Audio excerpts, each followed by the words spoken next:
Welcome to the weekly analysis of Nifty and key stocks of Nifty. So friends, आज है 26 September and we will be estimating probable moves, support and resistance levels, buying and selling zones, and trading and investing opportunities in Nifty and key stocks of Nifty for 28 September and week ahead. अगर आप हमारे YouTube में नए हो friends तो YouTube को subscribe करें और don't forget to press the bell icon such that you get notification on our latest videos, and be generous to share the videos with your friends and trading communities such that they also get advantage from quality knowledge and analysis. All right, now let us see friends what has happened on Friday, right? So अगर हम Friday का मतलब daily chart देखें Nifty का, so you would see that Friday was a good day for bulls in Nifty as well as Bank Nifty. Both indices took cues from the global market. Global markets were up. In fact, अगर आप मेरे previous videos को देखें तो मैंने बोला था कि Friday के लिए market actually over sold zone में already चली गई थी and एक bounce back थोड़ा natural बन रहा था वहां पे, such that indicators can cool off. Exactly the same thing has happened here, and Nifty has closed at 11,050 with a gain of 245 points. That was amazing. And Bank Nifty closed with a gain of 525 points at 20,982. Now overall breadth positive रही. Almost 47 stocks Nifty 50 के जो थे वो advance हुए, आगे आए, और 3 stocks decline हुए. अगर हम ट्रेंड के पर्सपेक्टिव से देखें फ्रेंड्स तो निफ्टी में हायर हाई बना और हायर लो बना. सिमिलरली बैंक निफ्टी में higher high and higher low बना, and this says that possibly there is a probability that the trend has reversed. तो रिवर्सल तो हुआ है, लेकिन रिवर्सल का कंफर्मेशन हमको सिर्फ मंडे को ही मिलेगा. अगर मंडे की कैंडलस्टिक भी हायर हाई बनाती है और हायर लो बनाती है, then there is a possibility we would be able to say that yes, trend reversal हो गया. So in this video we will not be covering Bank Nifty because Bank Nifty और जो banking के stock है उसके लिए मैं separate video बनाऊंगा friends. So right now we'll be focusing on Nifty only, right? So let us say now कि Nifty में अगर प्राइस एक्शन के पर्सपेक्टिव से हम देखते हैं तो सपोर्ट लेवल क्या बनते हैं. तो अगर निफ्टी नीचे साइड में जाती है तो यू वुड सी दैट 11,015 एक लेवल है, उसके नीचे 10,990 का सपोर्ट लेवल है. अगर 10,990 टूटता है तो देन 10,948 एंड 10,910 का एक स्ट्रॉन्ग सपोर्ट लेवल हमको दिखाई दे रहा है यहाँ पे, राइट? अगर 10,910 का लेवल टूटता है तो इन दैट केस 10,855 तक भी मार्केट जा सकती है. नाउ अगर अपसाइड में निफ्टी मूव करती है तो then friends you would see that 11,073 हमारे पास में जो पहला रेजिस्टेंस लेवल है, जो कि फ्राइडे का हाई भी है, अगर वो टूटता है तो देन 11,111 जो कि प्रीवियसली हमारे पास बहुत स्ट्रॉन्ग सपोर्ट लेवल था. मैंने काफी वीडियोस में बोला था कि अगर ये लेवल टूटेगा तो then market will go towards 10,800. तो 10,800 तक मार्केट ने टच कर लिया. अब जब मार्केट ऊपर जाएगी तो सेम लेवल उसको रेजिस्टेंस का काम करेगा. सो अगर 11,111 का लेवल टूटता है तो देन 11,207 का लेवल हमारा नेक्स्ट रेजिस्टेंस का लेवल बनेगा. तो ये चार्ट को हम देख के ये कह सकते हैं कि भाई अपर लेवल पे 11,207 हमारा लेवल है मंडे के लिए, और लोअर साइड में हमारे पास में लेवल होएगा 10,910 का. तो ये एक लेवल निकल के आ रहा है फ्रेंड्स. और let us see now in a smaller time frame how you can find out the intraday trading opportunities in Nifty, but we would do that slightly later. But before that we will see what has happened to the key stocks of Nifty and what opportunities are there, right? So हम सबसे पहले देख लेते हैं friends Titan. Titan is one of the heavyweights on Nifty, and Titan के लिए हमने ये जो जोन बनाए हुए थे, exactly एक डिस्ट्रीब्यूशन जोन में Titan गई और वहां पे बेरिशनेस आई. इसने एक inverted hammer kind of candlestick pattern बनाया था यहाँ पे, और ये अभी एक ये अक्यूमुलेशन जोन में जो कि 10,075 से 1110 के लेवल पे है, राइट। और अगर ये लेवल टूटता है, मार्केट में फर्दर बियरिशनेस आती है, तो अगेन 1030 से 1040 के बीच में आप टाइटन को देखेंगे, जो कि इसको एक यहाँ पे आपको you will see the confluence of accumulation zone and trend line, right. तो ये ट्रेंड लाइन भी इसको एक सपोर्ट का काम करेगी, so that is on the lower side unless until market goes further down, Titan को एक सपोर्ट यहाँ पे मिल सकता है, right. Now let us look at another heavyweight of Nifty, which is Reliance. So in Reliance also, on previous weekly analysis, I've said that Reliance में काफी bullish move आ चुकी है, और ये लेवल ऑल टाइम हाई पे है। All time high में जैसे जाएगा तो एक इसमें प्रॉफिट बुकिंग आएगी, तो प्रॉफिट बुकिंग आई, और ये जो प्रॉफिट बुकिंग आई है वो एक अक्यूमुलेशन में जाके यहाँ रुक गई है, and it is making a bullish pattern here now, right. So you need to watch and wait, because अगले 2-3 सेशन में अगर वापस बुलिशनेस आती है तो you would C Reliance will touch 2300 का level, which is again a distribution zone. तो यहाँ पे सेल ऑफ फिर हो सकता है उसके बाद में, but as of now Reliance में बुलिशनेस है, और although it has broken this channel, but it has also created another trend line. अगर आप ये ट्रेंड लाइन को देखना चाहें फ्रेंड्स, तो you could see that from here to this. तो ये ट्रेंड लाइन इसको एक सपोर्ट का काम करने वाली है. Now let us look at, so Reliance is bullish. Let's look at Bharti Airtel, and last 4 weeks से मैं Bharti Airtel में bearish था, and I have given you a target of 420. तो इसने वो टारगेट कंप्लीट कर लिया है, और इसके बाद में एक रिवर्सल आते हुए दिख रहा है फ्रेंड्स यहाँ पे, लेकिन ये अभी भी एक डिसेंडिंग चैनल है, मतलब नीचे गिरते हुए चैनल में है. इसने ये चैनल का लोअर लेवल तोड़ा और उसके बाद में एक नए चैनल में एंटर किया, और जहां पर कि हमको एक अक्यूमुलेशन जोन दिखाई दिया. तो at this point of time अगर आप देखो तो ये प्रिसाइजली जो कोविड के टाइम का मूव है, ऑलमोस्ट वहां तक ही आ गया. यहाँ से एक बाउंस बैक की आपको इसमें पॉसिबिलिटी दिखाई देगी. एंड हालांकि इसमें आरएसआई एंड एमएससीडी अभी भी बियरिश है, तो ये शायद 458 के आसपास में जाके फिर आपको एक डाउन साइड वापस से दिख सकती. तो जब तक ये ये ट्रेंड लाइन 480 क्रॉस न कर ले, तब तक इसमें बुलिश मूव लेना may not be that wise decision, right? Let's look at another heavyweight, ITC, which is quite in news nowadays. इसमें भी हमने एक टारगेट दिया कि somewhere around 165 could be good buying price, and अगर 165 टूटता है तो 156 और 141, but 141 is you can say quite a low price, जो कि हमारे कोविड के टाइम पे आया था मार्च में. तो शायद यहाँ तक ना आए, but 156 could be a good buy, right? लेकिन अगर मार्केट अभी अप मूव लेती है यहाँ से, तो you would see even ITC is also moving up, and the first target will be 177. मतलब एक 7 points to 10 points का मूव आपको यहाँ पे देखने को मिल सकता है. 7-8% एक अपसाइड है इसमें, क्योंकि 177 हमारा 61% फिबोनाची लेवल भी है ये लेवल से, तो it will be acting as a very strong resistance level here, right? अगर आपको लॉन्ग जाना है आईटीसी में, या तो आप लोअर लेवल पे खरीदें 160-165 के लेवल पे, और 177 क्रॉस होने के बाद में, मतलब 180 के ऊपर क्रॉस हुए तो 204 के लिए एक 20 points which will be more than 11 to 12%, वो एक अप मूव यहाँ पे देख सकते हैं आप, और वो ट्रेड एक बन सकती है. जब मैं बोल रहा हूं अप मूव हो सकती है, I am not saying any recommendation to buy the stock. You need to talk to your financial advisor. As of now, I'm sharing it only for an educational purpose. Please treat it as a disclaimer, right?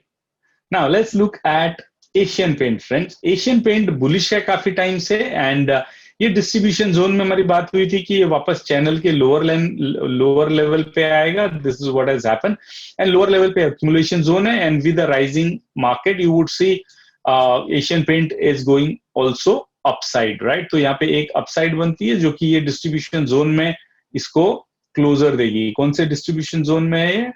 2025 से लेके upper level पे, right. तो ये एक friends आपको एक short term upside दे सकता है।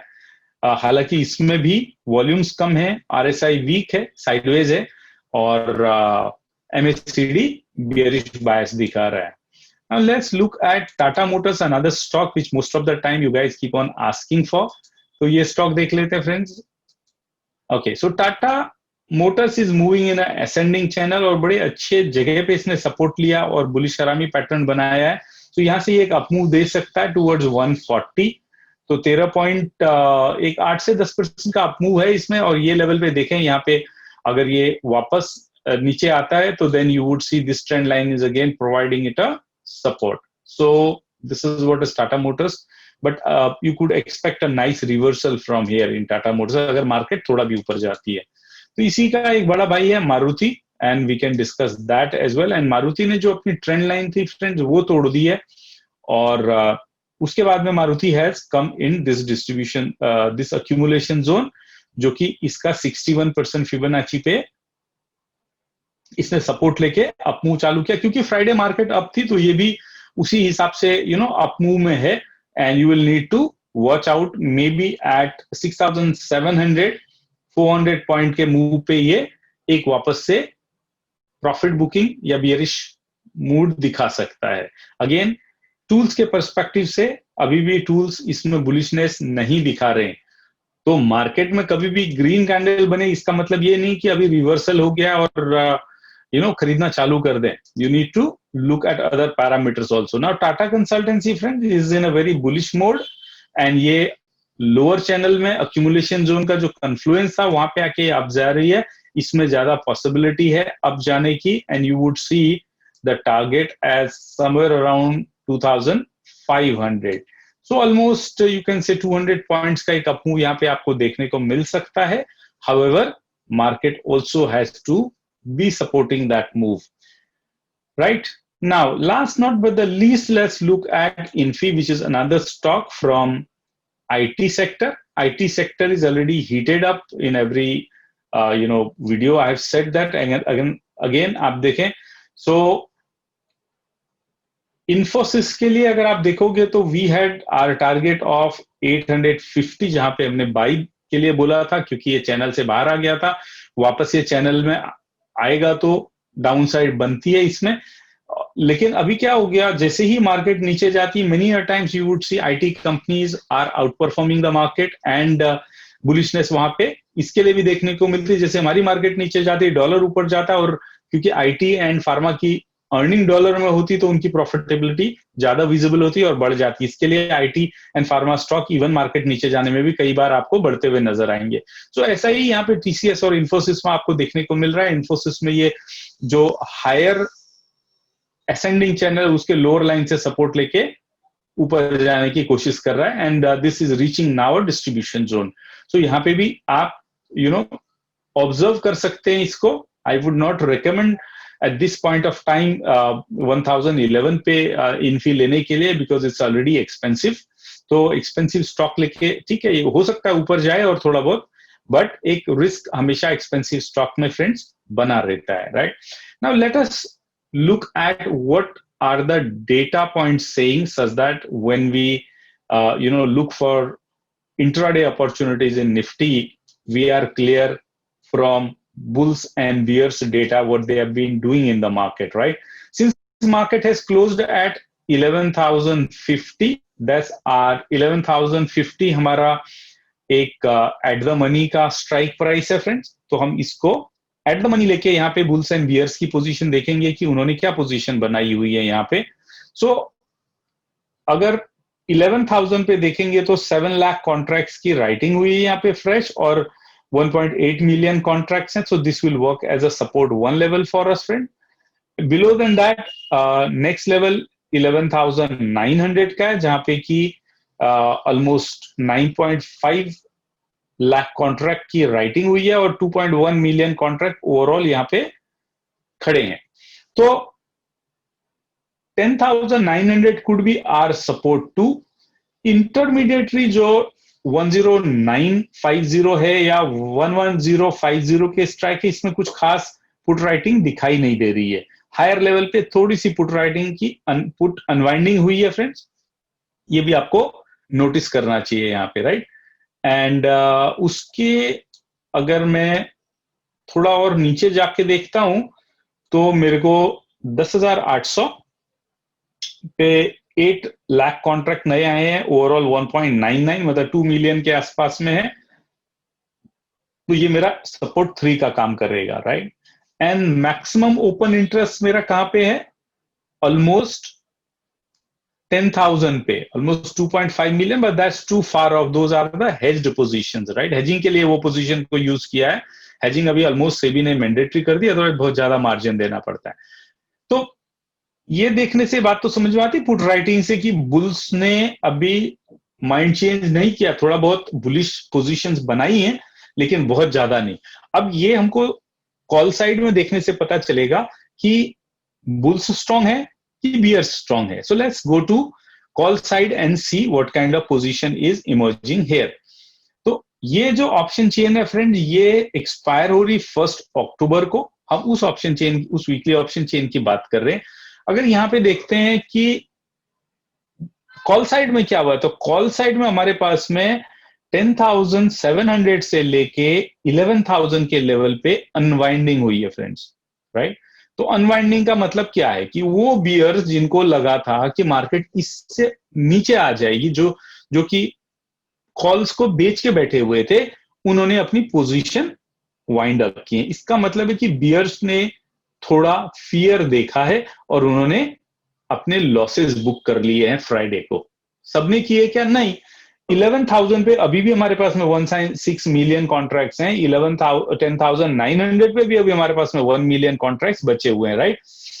लेकिन ये इन द मनी है, इसके लिए हम उसकी बात नहीं करेंगे, क्योंकि मार्केट अगर उसके नीचे जाएगी तभी ये रेजिस्टेंस का काम कर सकते हैं। अभी सपोज करो मार्केट ऊपर की तरफ जाती है तो आपको 11,100 पे अच्छा स्ट्रॉन्ग रेजिस्टेंस मिलने वाला, जहां पे कि 4.2 लाख कॉन्ट्रैक्ट की राइटिंग हुई है और 1.9 मिलियन कॉन्ट्रैक्ट्स एग्जिस्टिंग है। So this will be my resistance 1।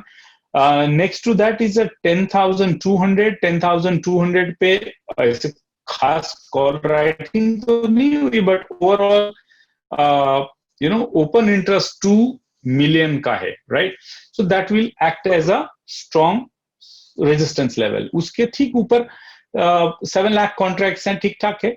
a little above than that you would see 1981 as a open interest overall and fresh 500,000 contract.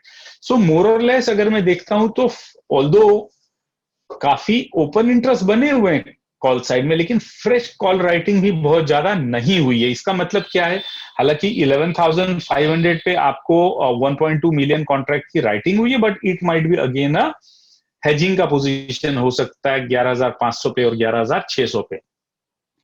Although particular strike rates पे open interest काफी है, but fresh writing नहीं हुई है Friday को। शायद market के दो बुल्स एंड बियर्स उन्होंने सोच के रखा कि मंडे मार्केट को देखेंगे, उसके बाद में हम कॉल एंड पुट सेल करना चालू करेंगे ज्यादा। And as of now be cautious. So ये एक कॉशियस अप्रोच दे रहा है। काफी दूर तक पुट राइटिंग हुई है और कॉल राइटिंग हुई है, तो ये हमको वोलेटिलिटी का एहसास दिलाता है। और ये ऑप्शन चेन की पीसीआर है फ्रेंड 0.97। सो मतलब पुट कॉल रेशियो अगर 0.94 है तो इसका मतलब ये ऑलमोस्ट 1 के आसपास में, राइट। तो 1 के आसपास में पीसीआर का मतलब होता है साइडवेज मार्केट, एंड वो call writing and put writing से भी फ्रेंड्स हमको नजर आ रहा है।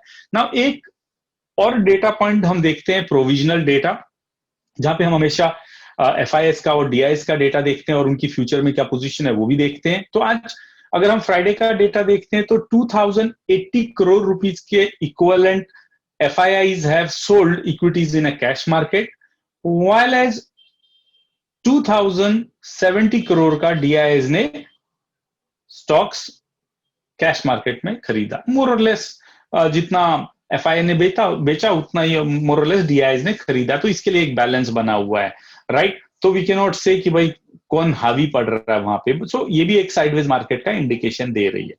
अगर हम RSI के पर्सपेक्टिव से देखते हैं फ्रेंड्स निफ्टी और निफ्टी को, तो we see that RSI is at 41 जो कि 30 से थोड़ा बड़ा है, बट अगेन 41 के RSI में हम साइडवेज ही मानते हैं मार्केट को, तो मार्केट अभी भी साइडवेज मूड दिखा रही है। इंडिया वीक्स हालांकि 12% कम हुआ है, थर्सडे को 12% इंडिया वीक्स बढ़ गया था, फियर बढ़ गया था, अभी वो थोड़ा सबसाइड हो रहा है, तो ये एक अच्छी न्यूज है। और मार्केट अभी भी डेली में ओवरसोल्ड जोन में है, वीकली में भी मोर और less it's more tilted towards oversold zone, तो थोड़ा बाउंस बैक ये बोलते हैं कि और मिल सकता है यहाँ पे, राइट। एंड अगर मैं एक्शन के पर्सपेक्टिव से देखूं, बुलिश एक्शन के पर्सपेक्टिव, अगर 11,305 के ऊपर मार्केट क्लोज होती है तो वी वुड से कि ठीक है, अभी मार्केट में थोड़ा दम आ गया है और 11,500 can be the next move. However उसके नीचे अगर मार्केट में बियरिशनेस आती है और मार्केट अगर 11,750 के नीचे जाती है किसी भी कारण से, मे बी मंडे जाए या ट्यूसडे जाए, तो then 10,450 to 10,500 is our lower side target, right? So in conclusion, we can say that from price action perspective, data perspective, 11,900 to 11,200 ये हमारी एक रेंज निकल के आ रही है निफ्टी के लिए। 10,900 टू 11,200 की रेंज, राइट। तो ये रेंज में आप निफ्टी को ओवर करते हुए देखेंगे और साइडवेज बायस बन रहा है यहाँ पे। So as an intraday trader you must be very very careful, क्योंकि साइडवेज मार्केट में अक्सर स्टॉप लॉसेस हिट होते हैं, और अगर आप स्टॉप लॉस लगा के काम करते हैं तो छोटे छोटे लॉसेस होंगे, अगर बिना स्टॉप लॉस के तो बड़े लॉसेस हो सकते हैं। So you need to be very very careful as an intraday trader. Definitely you should use stop losses and observe the fresh data. Observe fresh data कहां से लेंगे फ्रेंड्स? इंटरनेशनल मार्केट से, डाउ जोन्स के chart से ले सकते हैं, Nasdaq के चार्ट से ले सकते हैं, या S&P 500 के चार्ट से ले सकते हैं। तो फ्राइडे के बेसिस पे अगर हम डेटा देखते हैं फ्रेंड्स, तो we can also have a look at what has happened in Dow Jones, right? So अगर आप Dow Jones का चार्ट देखेंगे डेली पे, तो you would see the similar move has come in Dow Jones like our market, and Dow Jones has closed above than 200 days exponential moving average, which says it could be a little bullish. So again यहाँ पे भी हमको Monday को देखना पड़ेगा how future of Dow Jones is performing. Apart from that friends, option chain data देखें, आपको bulls and bears के इमोशन का पता चलेगा। फ्यूचर के ओपन इंटरेस्ट देखें, उससे आपको स्टॉक स्पेसिफिक या इंडेक्स स्पेसिफिक फ्यूचर में कैसे ट्रेड हो रही है वो दिखेगा। USD INR और इंडिया वीक्स के चार्ट आपको हेल्प करेंगे to understand, to gauge the market, right. So that also you must watch on. Yes, smart money कहाँ फ्लो कर रही है वो चेज करना जरूरी है, because that's the way you can make your own trading perspective. I trust this analysis is helping you to navigate through the market and you're becoming a profitable trader and investor. Thank you very much for watching our videos and subscribing to our YouTube channel. There are many videos we have posted, friends, which are technical analysis or fundamental analysis or IPO analysis. You can also use them for enhancing your knowledge and understanding the market much deeper. Don't forget to press the bell icon such that whenever we upload any video, you get the notification on it. You can also write your comments on the comments box on the subject in which you want us to make video, or what is your feedback about the videos what we have already made. Thank you once again for watching and liking the video. Please share the videos with your friends and trading communities who can also be benefited from quality analysis, right? Signing off until the next video. Good luck, happy trading, happy investing.